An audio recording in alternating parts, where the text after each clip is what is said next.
Madame, Monsieur, bonsoir. Bienvenue dans cette nouvelle édition de Métro News. Voici les principaux faits saillants qui ont marqué la journée de ce mardi. Alors que le gouvernement met le cap sur les élections, la situation sécuritaire continue de se dégrader dans certaines communes de la région métropolitaine de Port-au-Prince. La cité Soleil, l'hôpital Fontaine, a été partiellement évacué dimanche en raison de la recrudescence des violences dans la zone. Le responsable de cette institution, José Ulysse, dénombre pour l'instant au moins 14 blessés graves à la suite des affrontements. Au moins 1243 personnes ont été tuées et 738 blessées lors de 141 frappes de drones menées contre des gangs à Port-au-Prince et dans ses environs entre mars 2025 et janvier 2026, selon l'organisation Human Rights Watch. Les opérations ont été réalisées par la société militaire privée américaine Vectus Global, dirigée par Eric Prince, fondateur de Blackwater, en appui aux forces de sécurité haïtiennes. Le rapport mentionne également la mort d'au moins 60 civils, dont 17 enfants. Également à la une de ce mardi, Clarence Renoir estime que le pacte politique était nécessaire pour renforcer la légitimité du Premier ministre Alix Didier Fils-Aimé. Toutefois, le leader du parti UNIR prend ses distances avec cette transition qu'il qualifie d'anomalie démocratique. Il lance également un appel urgent pour sortir de la dictature de la corruption et sincériser la politique en Haïti.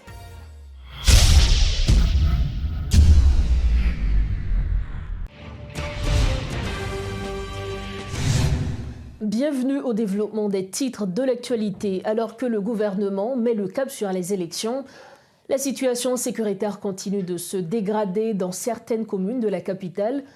À Cité Soleil, l'hôpital Fontaine a été partiellement évacué dimanche en raison de la recrudescence des violences dans la zone. Le responsable de cette institution, José Ulysse, dénombre pour l'instant au moins 14 blessés graves à la suite des affrontements. De notre côté, à Keskov, le maire Massy-Ongeon déplore l'arrêt des opérations de la police qui a permis aux gangs de se maintenir dans les sections communales les plus éloignées et de reprendre de temps à autre l'initiative. Les forces de l'ordre doivent récupérer des zones stratégiques comme Platon-Furcy ou Obléon afin de reprendre le contrôle de la commune, affirme le magistrat. On calme apparent au niveau du centre-ville, mais nous toujours dit que c'est le centre-ville plus les sections communales. Et par rapport avec l'intervention, la police fait dans la zone Godé et dans la zone il y a plusieurs bandits qui sont arrivés à l'eau Bouchio et la police fait une intervention tout dans la zone Platon-Furcy. Il y a plusieurs bandits qui arrivent à l'eau Bouchio, mais ça n'a pas empêché de refouler au niveau des sections communales les plus reculées. C'est ça que fait samedi, il y a un pile dans M. Bandit qui sorti dans la zone tête Kajak, il prend un pile bête paysan, il a traversé dans la section communale 4e Bellefontaine, plus particulièrement dans la zone qui est les Nangélins, côté que M. a boulé environ 125 cailles. Il a tué 3 personnes qui font partie de la population civile là, et puis il a volé en pile bête. Et actuellement là, il y a une menace sous zone maroutière bourrette, côté que M. Bandit a menacé pour envahir zone ça. Et ça fait nous toujours continuer à demander renforcement de la police au niveau local. Nous toujours encourager pour opération continuer pour permettre que vous accompagner la population, spécialement pour capable accompagner Kazek parce que Kazek c'est eux-mêmes qui dans la section communale là et ils ont dépourvu de tout matériel pour permettre que vous défendre tête et puis accompagner la population pour permettre que vous capable de rétablir la paix au niveau des sections communales les plus reculées de la commune de Kesko. Comme on le disait en titre, au moins 1243 personnes ont été tuées et 738 blessées lors de 141 frappes de drones menées entre le 1er mars 2025 et le 21 janvier 2026 contre des gangs à Port-au-Prince et dans ses environs selon l'organisation Human Rights Watch. Ces opérations ont été réalisées par la société militaire privée américaine Vectus Global, dirigée par Eric Prince, fondateur de Blackwater, en appui aux forces de sécurité haïtiennes. Dans un rapport publié le 10 mars, l'organisation indique qu'au moins 60 civils, dont 17 enfants, ont été tués lors de ces frappes. Parmi les blessés, 49 personnes n'étaient pas non plus liées à des gangs. Dossier politique, Clarence Renoir du parti UNIR assure qu'un pacte politique était nécessaire pour renforcer la légitimité du Premier ministre Alix Didier Fils-Aimé. Jugeant la transition indispensable dans le contexte actuel, Le responsable politique prend néanmoins cette distance avec ce qu'il considère comme une anomalie démocratique. Par ailleurs, le leader du parti UNIR dénonce l'ambition sans frein de certains hommes politiques haïtiens qui nuit au pays. Il appelle à sortir de la dictature de la corruption car Haïti mérite mieux, selon lui. Prends l'expérience démocratique nous à travers l'élection qui là. Chaque président qui est élu, non, est-ce que il paraît un dictateur. Est-ce que c'est parce que pas de l'autre modèle? Eh bien, voilà. Il n'y a pas de l'autre modèle. Eh bien, transition pas faite dans la tête nous. Donc, moi retirer Duvalier, moi remplacer le. Je remplacer son l'autre forme. Peut-être que je vais mettre ma coûte la bleue à soi, mais je vais ma coûte même genre. Je vais l'autoritaire même genre. Je vais l'exproprier même genre. Je vais faire tout sauver. Mais c'est Duvalier que je reproduit sans me rendre compte. Donc, je dis pour moi-même, je songe que je t'ai dit au départ que Koukoumani a dit qu'il faut que nous sincériser la politique. Il faut nous conscients dans cette sincérité que le grand problème dans le pays, il faut nous résoudre. Il ne peut pas résoudre dans un seul temps.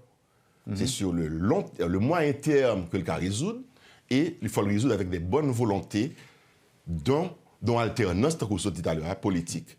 Que au monde vini, il fait 5 ans par là, 4 ans par là, il mettait l'ordre dans l'administration publique là, il mettait l'ordre dans la sécurité, il n'est pas associé avec gang parce que notre problème des gangs, c'est que nous sortons dans le gang Duvalier Macoute, nous entrons dans le gang des ordres, l'armée rouge, brassard rouge, ceci, cela. Mais qui est-ce qui t'a servi? Toujours les chefs qui ont servi, les présidents. Qui tolèrent, qui fait c'est pareil aujourd'hui. Si un président arrive, il ne tolère pas les gangs, c'est-à-dire qu'il n'a pas en affaire avec gang. Il n'a pas besoin de gang pour manifester pour lui, pour courir des opposants, pour écraser, briser, ou après et si gang l'intérêt de l'élu? Ah mais c'est ça pour l'éviter, justement. Toujours dans ce chapitre, le mandat du Premier ministre est conditionné par la tenue des élections dans le pays, conformément au Pacte national pour la stabilité et l'organisation des élections. Il relève donc de la responsabilité du CEP d'œuvrer afin de rendre possible la tenue des élections dans le pays dans les délais prévus par le calendrier électoral. Telle est la position du Rassemblement des démocrates nationaux progressistes RDNP. Son président, Wadner Edouard, pointe du doigt l'attitude de certains hommes politiques qui, selon lui, visent à faire perdurer la transition dans leur propre intérêt. Écoutons ses propos. Contrairement à Yamouni Abdil, quand même, c'est une sorte de chicanerie politique. Le Premier ministre n'a pas gagné rien, il demande comme un chèque en blanc saint, non, ce n'est pas vrai. Le processus électoral qui est lancé nous dit, Richie Ngadé, on nous dit, nous sommes fixés dans le pacte national là, 7 février, fin mission Premier ministre. Et puis, le processus d'élection n'a pas fini 7 février, la semaine nous dans 28 février, dans 1er mars, 2 mars. Et puis, dans 7 jours, ça n'a pas fait. L'obéi, tout n'est proposition, katabamba pour être en machine dans toute la rue, faire bruit dans la radio, sortir des crises. Non. Il faut copier des leçons sur le passé pour vivre un bon moment présent et construire un avenir meilleur. Et bien, c'est à fonction de ça, nous réfléchissons aux questions. Ça. Si le processus électoral a abouti 7 février, nous allons moins dire bon Dieu merci, nous entrons dans la normalisation de la vie politique et la vie institutionnelle dans le pays. Cependant, si pour des raisons, il y a des aléas que aucun de nous, des paramètres que nous n'avons pas maîtrisés, on n'est pas quand même des gens insensés. Si 7 février nous arrivons, processus n'est pas fini, mais nous n'avons pas aussi profondément là-dedans. Mais pour fini, nous pas quitter l'espace pour mon avis dit mission prend fin, on l'autre proposition de sortie de crise, on l'autre premier ministre, on l'autre gouvernement, on l'autre non. Pas de ça résoudre. Maintenant, m'a encouragé acteurs saillants qui gagnent inquiétude sur qui les premiers ministres doivent remettre pouvoir, mettre pression sur le conseil électoral pour faire élection. Autre dossier à Metro News, en visite officielle au Chili, le Premier ministre Alex Didier Fizeme a eu ce mardi une rencontre bilatérale avec le président élu chilien José Antonio Kast. Les discussions portaient sur le renforcement des relations entre Haïti et le Chili, notamment dans les domaines de la coopération diplomatique, des échanges économiques, de la mobilité académique et professionnelle, ainsi que du dialogue politique régional. Le Premier ministre a réaffirmé la volonté du gouvernement haïtien de consolider les liens historiques d'amitié avec le Chili et d'explorer de nouvelles opportunités de partenariat au service du développement et de la stabilité régionale. De son côté, José Antonio Cast a exprimé son intention d'intensifier la coopération entre les deux pays à travers des initiatives concrètes visant à bénéficier aux populations haïtiennes et chiliennes, indique un communiqué du gouvernement. Par le président de l'affaire Jovenel Moïse, à Miami, la juge fédérale Jacqueline Becerra a interrogé lundi plus de 60 jurés potentiels pendant 9 heures.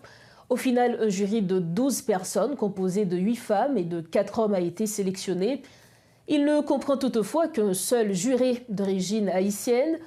Le procès de 4 hommes accusés d'avoir participé à l'assassinat du président Jovenel Moïse en 2021 s'est ouvert lundi, rappelons-le, devant un tribunal fédéral de Miami avec la sélection du jury.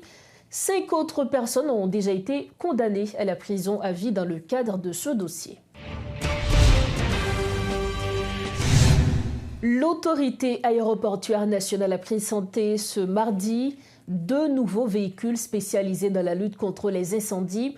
Ces 2 nouveaux véhicules seront affectés à l'aéroport international Toussaint Louverture à Port-au-Prince et à l'aéroport international du Cap-Haïtien afin de renforcer les dispositifs de sécurité opérationnelle, souligne le directeur de l'AAN José Bernard Mathias Chettini.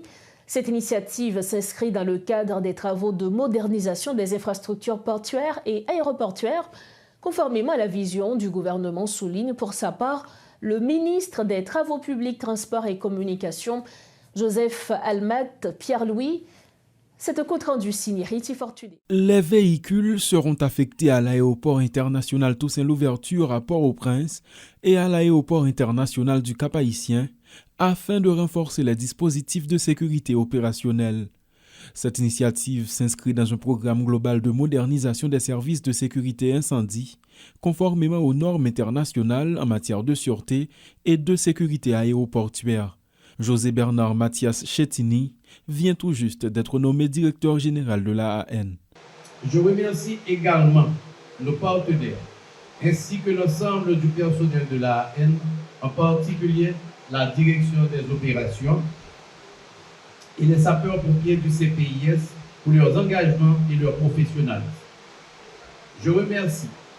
Avec tous ces équipements, l'AAN réaffirme sa détermination à garantir des aéroports sûrs, modernes et conformes aux standards internationaux. L'objectif, améliorer les capacités d'intervention des équipes des aéroports et de réduire les risques liés aux situations d'urgence. Ces véhicules sont dotés de technologies électroniques avancées et seront livrés avec des pièces. Hans Célestin, nouveau directeur général de l'OFNAC, insiste sur la nécessité d'octroyer des formations pour une meilleure utilisation de ces engins.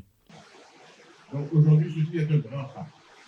Et je dois dire aussi qu'il profite de ce moment pour annoncer au DG de l'AAN que nous allons collaborer, l'OFNAC va collaborer avec l'opération de l'AAN afin de former les sapeurs-pompiers pour qu'on puisse intervenir au niveau de la fréquence de la tour.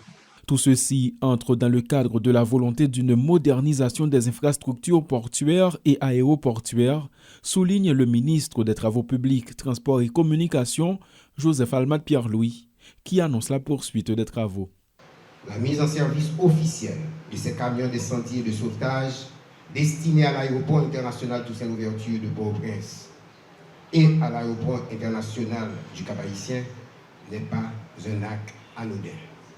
C'est la traduction visible d'une politique sectorielle résolument tournée vers la conformité, la performance et la protection des vies humaines. Cette initiative s'inscrit en droite ligne avec la vision stratégique impulsée au sommet de l'État. En effet, de la feuille de route bien définie du gouvernement, dirigée avec détermination par le Premier ministre, Son Excellence M. Ali Didier Fils-Aimé. Selon les responsables de l'AAN, ces acquisitions marquent une nouvelle étape dans la modernisation des infrastructures aéroportuaires à l'échelle nationale et permettent à l'institution de continuer à soutenir le corps de protection incendie et sauvetage dans tout le pays.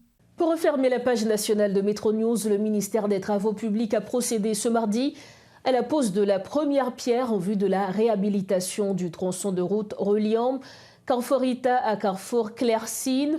L'occasion pour le ministre Pierre-Louis de rappeler que ce tronçon, qui constitue une véritable porte d'entrée du pays en raison de sa proximité avec l'aéroport, se trouve dans un état de dégradation avancée. Rodolphe Pierre-Louis présente quelques détails de l'événement. Suivez son reportage. Le ministère des Travaux publics et le conseil municipal de Tabar ont paraphé un protocole d'accord, document portant sur la réhabilitation du tronçon de route reliant Carrefour Ita à Carrefour Clercine. Ce protocole prévoit la construction d'environ 700 mètres linéaires de route en béton reliant Delma 33 prolongé, Carrefour Ita et Carrefour Clercine. Le ministre a rappelé que ce tronçon, qui constitue une véritable porte d'entrée du pays, se trouve dans un état de dégradation. De son côté, le maire de Tabar, Arsonval Alexandre, a souligné que cet accord intervient dans un contexte difficile, marqué par la pression de groupes armés cherchant à étendre leur territoire dans la commune. Il est à préciser que ce protocole d'accord est l'aboutissement d'une retraite gouvernementale tenue samedi dernier à la villa d'accueil, au cours de laquelle le Premier ministre Alex Didier Fils-Aimé a exhorté les membres de son cabinet ministériel à travailler en étroite collaboration. Nous arrivons au terme de cette édition de Métro News, le rappel des principaux titres à la une. Alors que le gouvernement met le cap sur les élections, la situation sécuritaire continue de se dégrader dans certaines communes de la région métropolitaine de Port-au-Prince. À Cité-Soleil, l'hôpital Fontaine a été partiellement évacué dimanche en raison de la recrudescence des violences dans la zone. Le responsable de cette institution, José Ulysse, dénombre pour l'instant au moins 14 blessés graves à la suite des affrontements. Au moins 1243 personnes ont été tuées et 738 blessées lors de 141 frappes de drones menées contre des gangs à Port-au-Prince et dans ses environs entre mars 2025 et janvier 2026. Selon l'organisation Human Rights Watch, les opérations ont été réalisées par la société militaire privée américaine Vectus Global, dirigée par Eric Prince, fondateur de Blackwater, en appui aux forces de sécurité haïtiennes. Le rapport mentionne également la mort d'au moins 60 civils, dont 17 enfants.